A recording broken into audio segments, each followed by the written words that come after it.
आणि तसा आदेश सन्मान्य राजसाहेबांचा सुद्धा आहे. आणि त्या दृष्टीने आजची ही बैठक आम्ही घेतली होती. येणाऱ्या आठवड्याभरामध्ये सह्यांची मोहीम असेल, निदर्शनं असतील, जनजागृती असेल, त्यासाठी शाळांच्या बाहेर पालकांच्या कॉर्नर मिटिंग घेणं असेल, हे असा भरगच्च आंदोलनाचा कार्यक्रम हा पुढच्या आठवड्यात महाराष्ट्र नवनिर्माण सेनेच्या आमच्या सर्व महाराष्ट्र सैनिकांतर्फे राबवला जाणार आहे. हा मुंबई पुरता असणार आहे का पूर्ण महाराष्ट्रावर याचे पडसाद आपल्याला उमटताना दिसतील.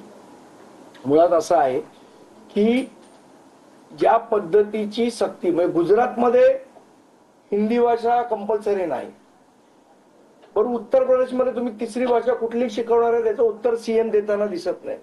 सीएम फक्त बोलतात राष्ट्रीय धोरणामध्ये लिहिलेलं आहे. राष्ट्रीय धोरणामध्ये असं लिहिलेलं नाही, हे सीएम वारंवार खोटं बोलतायत. त्यामुळे ह्याच्या मागे नेमका काय डाव आहे हे सगळं करण्यामागे हा महत्वाचा विषय आहे.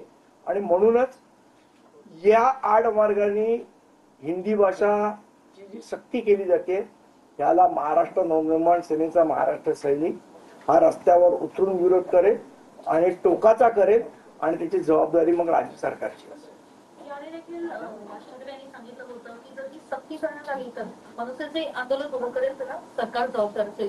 एकीकडे आपण पत्रक शाळांना देत आहात, मुख्याध्यापकांना भेटत आहात, दुसरीकडे मनसेचे काही कार्यकर्ते जे आहेत ते पुस्तक देखील चालत आहेत. तर ते पुस्तक चालणं चुकीचं आहे कारण ते इतर माध्यमांच्या शाळेचं पुस्तक आहे असं दादा भुसेंचं म्हणणं आहे. पुस्तक कुठले जाणं चुकीचंच आहे आणि ते काही योग्य नाही, त्याचं काही आम्ही समर्थन करत नाही. परंतु त्याचबरोबर आणखी एक शिक्षक संघटनांमधनं किंवा मुख्याध्यापक संघटनांमधनं एक मत प्रवाह असा बाहेर पडलेला आहे की मुख्याध्यापकांना जाऊन समजवणं किंवा त्यांना इशारा देणं हे पण योग्य नाहीये. त्यांच्यावर राज्य शासन किंवा शैक्षणिक धोरण ही त्यांच्यावर बंधनकारक आहे. त्यामुळे त्यांना जाऊन जाब विचारणं किंवा त्यांना आम्ही जाब विचारत नाही आहोत. मला वाटतं त्यांचा गैरसमज झाला असेल. आमचं पत्र जर तुम्ही राजसाहेबांचं वाचलं तर त्यात स्पष्टपणे म्हटलंय की आमचा हा जो लढा आहे या लढ्यामध्ये आपणही साथ द्यावी. त्यांनी बघा असं आहे, सगळ्या मुख्याध्यापकांनी जर राज्य सरकारला कळवलं की आम्ही याला हिंदीची भाषा शिकवणं बरोबर नाहीये तर मला असं वाटतं राज्य सरकारही वेगळा विचार करेल. शेवट दबाव निर्माण करणं हे लोकशाहीमध्ये काम सगळ्यांचंच आहे. ते मुख्य अध्यापकांचं सुद्धा काम जर त्यांना वाटत असेल की हे चुकीचं होतंय तर त्यांनी सुद्धा तो दबाव निर्माण केला पाहिजे ना. शिक्षक हा काही सरकारचा गुलाम नाहीये. मुख्य अध्यापक हे सरकारचे गुलाम नाही आहेत. आपल्याला आठवत असेल तर इंग्रजांच्या काळात पण मुख्याध्यापकांनीच शाळांमधनं उठावाचं शिक्षण दिलं ना. त्यामुळे शिक्षकांची ती जबाबदारीच आहे. जर एखादी गोष्ट समाजात चुकीची घडत असेल तर ती बदलण्याचं काम सुद्धा शिक्षकांचं आहे. त्यामुळे आमच्यावर दबाव आहे, आम्ही काही करू शकत नाही अशी बोटचेपी भूमिका ही शिक्षकांनी सुद्धा घेतली नाही पाहिजे.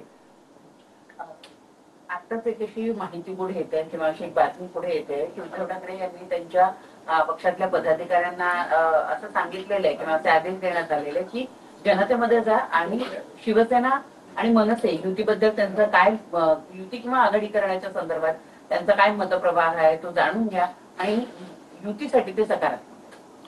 मला वाटतं 2019च्या वेळेला जेव्हा महाविकास आघाडीमध्ये गेले तेव्हा जर असा सर्वे त्यांनी केला असता तर कदाचित शिवसेनेचे 2 तुकडे झाले नसते, आज एकच शिवसेना असते. म्हणून कदाचित हा शहाणपण सुचलं असेल. पण एकंदर आपण बघतो तर अजूनपर्यंत भाषण झालं, वक्तव्य होत आहेत, पण प्रस्ताव हा शब्द जो तुम्ही वापरला तो अजूनपर्यंत आला नाही. हा यायला एवढा वेळ मी तुम्हाला सांगू का, मुळात आहे ना भरपूर विषय आहेत राज्यामध्ये ज्याच्यावर आवाज उठवणं आवश्यक आहे. ज्याच्यावर मला तर वाटतं युतीमध्येच काही लोक अडकलेले आहेत. आम्ही युतीच्या बाहेरच्या महाराष्ट्राचा विचार करतोय. राजकीय जो परिभाग आहे त्याच्या बाहेर जाऊन विचार करतोय आणि आम्हाला असं वाटतं सध्या आम्ही कोणाबरोबर युती करणार किंवा कोणाबरोबर आघाडी करणार ह्याच्यापेक्षा महत्वाचा विषय राज्यामध्ये ज्या पद्धतीची हिंदी सक्ती आहे त्याला विरोध करणं आहे आणि त्यासाठी आम्ही उतरलेलो आहोत रस्त्यावर आणि सध्या आमचा फोकस तिकडे आहे. सातत्यानं असं म्हटलं जातंय भूमिका घेतलेली आहे. त्यांचा देखील हिंदी सक्तीला विरोध आहे, त्यांचं देखील हिंदुत्व आहे, त्यांचा देखील मराठी माणसांसाठी असलेला लढा आहे. जर दोन्ही पक्षांच्या एकत्र भूमिका असतील तर दोन्ही पक्ष एकत्र येण्यासंदर्भात कार्यकर्ते आणि पदाधिकाऱ्यांचं नेमकं काय म्हणणं आहे? नाही मग त्यात काय म्हणणं असं, आम्ही आमचं आंदोलन करतोय, त्यांनी आंदोलन करावं, त्यांनी उभं राहावं. नुसतं कसं आहे भाषणात बोलून काही होत नाही. सकाळी संजय राऊतांनी बोलून काय होणार नाही. कृती रस्त्यावर दिसावी लागते ना. उद्धव ठाकरे असतील किंवा त्यांचे नेते असतील हे सातत्यानं म्हणतायत की आम्ही सकारात्मक आहोत सगळ्या गोष्टीवर, मात्र प्रस्ताव येत नाही. त्याचा अर्थ उद्धव ठाकरे खेळवतायत का सगळ्यांनाच? तर मला आहे ना आता खरं सांगायचं तर युती आघाडीमध्ये तुम्हाला जेवढा इंटरेस्टेड तेवढं नाहीये. त्यामुळे आम्हाला आता महाराष्ट्र राज्य, मराठी भाषा याचं हित जास्ती महत्वाचं आहे. त्यामुळे आमचं त्या दृष्टीने विचार चाललाय आणि त्या दृष्टीनेच काम चाललंय. बाकी हे जे तुमचे इंटरेस्ट आहेत ते सध्या आमचे इंटरेस्ट नाही. कालच्या वर्धापन दिनाला जेव्हा बाहेर आम्ही कार्यकर्त्यांच्या पदाधिकाऱ्यांच्या प्रतिक्रिया घेतल्या तेव्हा त्यांच्यामध्ये या गोष्टीला घेऊन प्रचंड उत्साह दिसला की शिवसेना आणि मनसे एकत्रित येत आहे. त्यावर मला एक सांगा, ठीक आहे, मला एक सांगा प्रणाली मॅडम, काल जो उत्साह दिसला तो ह्याच्या आधी कधी 1 वर्षापूर्वी नाही दिसला, ह्याच्या पूर्वी 2 वर्षापूर्वी नाही दिसला. 19 वर्ष झाली मनसे स्थापन, तेव्हा कधी उत्साह वाटला नाही. हल्लीच का तो उत्साह वाटायला लागला याचा कधी विचार करणारच की नाही आपण? अचानक उत्साह का वाटायला लागला, अचानक बॅनर का लागायला लागले? हेच संजय राऊत 4 महिन्यापूर्वी आम्हाला बोलले की बाळासाहेबांचा फोटो का लावतात, ते आमच्या मुलातले लावले तेव्हा, बरोबर ना? मग तेव्हा 4 महिन्यापूर्वी अचानक विचार बदलण्याचं कारण काय? अचानक सकारात्मक सगळे झाले, कारण काय? काही गोष्टींची कारण तर दिसायला लागतील. माझा वेगळा प्रश्न आहे, आज त्यांचे 20 आमदार आले, हे जर 60 आमदार आले असते तर एवढे सकारात्मक खालचे शिवसैनिक तरी असते का? मग 2017 जेव्हा आम्ही प्रस्ताव दिला तेव्हा त्यांचे शिवसैनिक तेवढेच का सकारात्मक नव्हते? आम्ही जेव्हा 2014ला प्रस्ताव दिला तेव्हा त्यांचे शिवसैनिक का सकारात्मक नव्हते? तेव्हा त्यांच्या कार्यकर्त्यामध्ये का उत्साह नव्हता? या प्रश्नांची उत्तरं पत्रकार म्हणून आपण कधीतरी समोरच्यांनाही विचारा.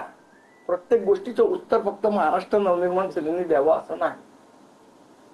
तेव्हा काय हे सगळेजण मुख घेऊन गप्प होते? याच्या आधी काय पोस्टर लागली नव्हती 2 भावांनी एकत्र यावं म्हणून? सतीश वाळुंजेंनी लावली नव्हती का पोस्टर? मग तेव्हा का नव्हते सकारात्मक?